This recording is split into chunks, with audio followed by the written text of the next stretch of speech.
ইসলামের দিন মোহরটা হলো ফরজ। স্বামী স্ত্রীকে মোহরানা, এটা হলো ফরজ। আমাদের সমাজে এমন কত দেখতে পাবেন 30 বছর ঘর হয়ে গেছে দিন মোহর মেটে।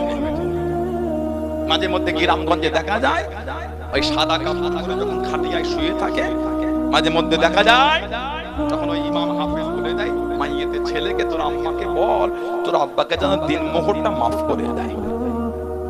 40 বছর ঘর হলো দিন মোহর দিবার সময় হয়নি। আমাদের সমাজে বিয়ে পড়াবার সময় উকিল বা ইমাম যদি বলে কতদিন মোহর গো, দাও না 2500 টাকা ফেলে দাও। ভিক্ষা দিলেন নাকি? যে জামাটা বলে বিয়ে করতে এসেছেন ওটার দাম 7000 টাকা। একবার করবেন মাজবান, একবার করবেন ওটা কিনে দিন 7000 টাকা দিয়ে। তাকে সারা জীবন খরচ করবে, ওনার দিন মোহর হলো 2500 টাকা।